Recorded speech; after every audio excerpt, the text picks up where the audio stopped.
श्रोतेहो नमस्ते. आपल्या सर्वांना शुभ दिवस. श्रोतेहो, कधी कधी वाटतं की माणसाने माणसाशी वागावं तर खरं, पण सगळंच नाटक झाले. नात्यांमध्ये आता आपुलकी राहिलेली नाही, केवळ उपयोगाचं गणित उरलंय. एकेकाळी जे नातं मनाच्या भावनेवर उभं होतं त्याच मोबाईल मधल्या ब्लॉक पर्यंत पोहोचलंय. श्रोतेहो, भावकी, शेजारी, मामा, आजी नावं तीच आहेत, पण भावना मात्र संपलेल्या आहेत. गरज असली की माणसं जवळ येतात आणि एकदा का गरज केली की आठवणी सुद्धा पोसून टाकतात. श्रोतेहो, आज कुणी घराच्या वाटेने येतं ते हितासाठी नाही तर हिशोबासाठी येत असते. कुणी बोललं ते प्रेमानं नाही तर फायद्यासाठी बोलत असतात. काही नाती चहासारखी असतात, गरम असतात पण पटकन थंड होतात. काही लोक आपल्या आनंदावर उखडतात आणि दुःखात मात्र हसत राहतात, कारण श्रोतेहो, त्यांना आपलं सुख झेपत नाही. श्रोतेहो, तू आहेस म्हणून आहे असं वाटणारे माणसं आज तू काय उपयोगाचा असं विचारत राहतात. खरं म्हणजे लोक आपलं चांगुलपणा नजरेआड करतात आणि चुकांवर आरसा धरतात. आपल्यासाठी वाट पाहणारे पूर्वीचे चेहरे आता आपल्याला पाहून तोंड फिरवतात. मग अशा वेळी प्रश्न पडतो, आपलं चुकलं तरी काय? पण श्रोतेहो, सत्य एवढंच आहे की मतलबी माणसं ही काळाची सावली असतात. वेळ आली की साथ देतात, पण एकदा का सूर्य मावळला की हरवून जातात. श्रोतेहो, अशा दुनियेत जिथं नातं टिकतं ते फक्त मनानं, तिथं आपणही शिकायला हवं. कोणासाठी रडावं, कोणासाठी लढावं आणि कुठे शांत राहावं, कारण नात्यांची जपणूक ही हृदयानं केली तर ती टिकत असतात, पण जर हिशोबानं केली तर ती मात्र संपत असतात. म्हणून श्रोतेहो, आजची गरज आहे नात्यानं ओळखण्याची, खोट्या चेहऱ्यामागची खरी नजर शोधण्याची आणि स्वतःला सांभाळत जगण्याची.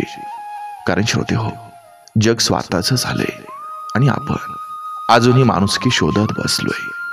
बघा, पटतंय का? नक्की विचार करूया. चला, आजही आपल्यासाठी सुंदर विचारांची ही शिदोरी, ही मालिका अशीच पुढे घेऊन आलोय.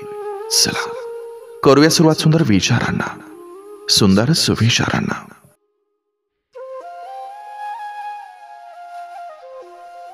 स्वार्थाच्या बाजारात माणूस हा नकोसा होतो, कारण तो तिथं मूल्य घेऊन येतो, किंमत नाही. खरी माणसं आजकाल बाजारभावात बसत नाहीत. आपण ज्यांच्यासाठी सर्वस्व दिलं तेच एक दिवस विचारतात, तू आहेस तरी कोण? त्या क्षणी स्वतःची ओळख परत शोधावी लागते. कधी कधी परके आपल्यासाठी जीव तोडतात आणि आपले मात्र जीव घालवतात. म्हणून ओळख अंतःकरणाने करा. नाते टिकवायचे असतील तर विश्वासाचं धागं पक्क पाहिजेत, नाहीतर ते नातं फाटतं आणि शेवटच नाही, शंका हा फासाच ठरत असतो. माणूस शुद्ध मनानं मदत करतो आणि जग ते उपकार म्हणून मोजतं. म्हणून आज चांगुलपणाचं वजन जास्त लागतं. भावकी ही रक्तानं जोडलेली असते, पण मनानं तुटलेली असेल तर रक्त पातळ वाटतं. तेव्हा नातं टिकत नाही, फक्त नाव राहतं. आपल्याला फालतू समजणारी लोक स्वतःसाठी आपण किती उपयोगी आहोत हे विसरतात. त्यांना जाग येते तेव्हा आपण फार लांब गेलेलो असतो. माणूस चुकतो तेव्हा त्याला दोष दिला जातो, पण माणसं सोडतात तेव्हा त्यांच्या स्वार्थाचं कोणीच भाष्य करत नाही. समाज न्याय देत नाही, निवड करत असतो.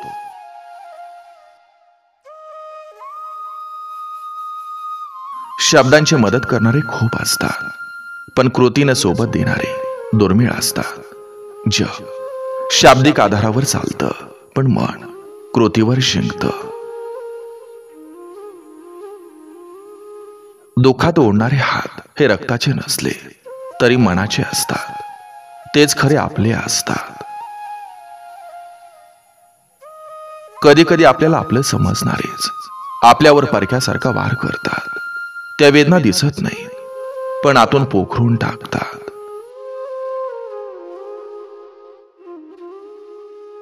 काही जण तुमच्या यशावर फक्त शंका ठेवतात, पाठिंबा नाही. ते असूया झाकून ठेवू शकत नाहीत. स्वार्थी माणसं तुमचं हसू सुद्धा स्वस्तात विकतात, कारण त्यांच्या भावनांना किंमत नसते, हिशोब असतो. समजून घेतो म्हणणारे खूप असतात, पण खरंच समजून घेणारे फार कमी असतात. जग फक्त बोलायला मोठं आहे, ऐकायला नाही. आपण ज्या नात्यांना जीव देतो तीच नाती आपल्या नकळत आपला जीव घेतात. आश्वासन देऊन नंतर तुटणं हा सर्वात मोठा धोका असतो.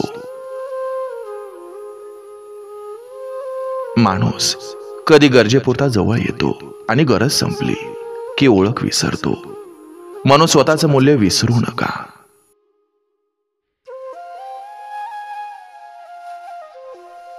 मतलबी माणसांकडून आपुलकीची अपेक्षा ठेवणं म्हणजे काटेरी झाडाकडून सावलीची आशा ठेवणं. शेवटी जखम मिळत असते. तुम्ही किती चांगले आहात यापेक्षा कोणासाठी चांगले आहात हे महत्वाचं ठरतं. कारण काही जण चांगुलपणाही शोषून घेतात. काही लोक फक्त तुमचं आयुष्य पाहतात, त्याचा संघर्ष नाही. म्हणूनच त्यांचं मत गौण असतं. ज्यांच्या डोळ्यात तुम्हाला डोळसपणे पाहायचं धाडस नाही, तेच तुमच्यावर नावं ठेवतात, कारण त्यांच्या मनात न्यूनगंड असतो.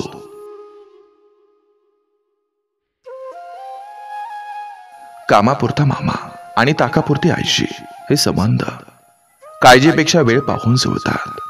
कारण नात्याच्या गाठी या रक्ताच्या नसतात, तर त्या हिशोबाच्या असतात.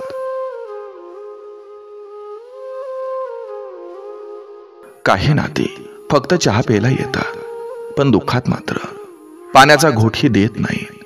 तिथंच ओळख निर्माण होते आणि विसराची सुरुवात होते. जगातलं सर्वात मोठं नाटक म्हणजे आपल्यासाठी मी सर्व काही करीन हे वाक्य.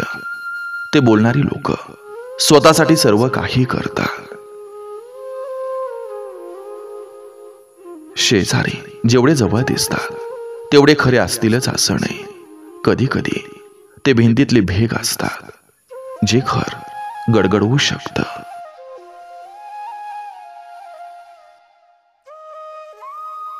भंगार माणसं चकचकीत बोलतात, पण कामाच्या वेळेस गंजून पडतात.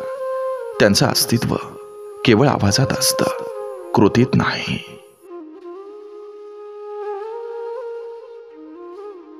स्वार्थाच्या काळात निस्वार्थीपणा हा मूर्खपणा वाटतो, पण तोच माणुसकीचा खरा चेहरा असतो. अस्सल मनं आजही अस्तित्वात आहेत, पण ती कमी आहेत. मतलबी माणसं तुमचा उपयोग करून घेतील आणि मग तुमच्या चुकांवर व्याख्यान देतील. स्वतःला स्वच्छ दाखवण्यासाठी इतरांवर मळ चढवतात.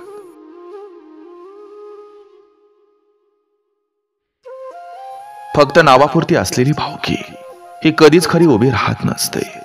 खरी भावकी ही संकटात खांद्याला खांदा लावून उभी राहते. आणि अशा वेळेसच कळतं कोण भाव आहे आणि कोण भावकी. काही माणसं आपल्याशी जवळीक फक्त तेव्हा ठेवतात जेव्हा त्यांना अंधारात वाट दाखवायची गरज असते. ते स्वतः उजेडात गेले की आपल्याला मात्र परत काळोखात ढकलतात. आजकाल माणसांचं नातं हे गरजांवर उभं राहतं. एकदा का गरज संपली की ते नातंही संपतं. जेवढा फायदा तेवढंच प्रेम असतं. आणि ही स्वार्थी दुनियेची नवी परिभाषा आहे.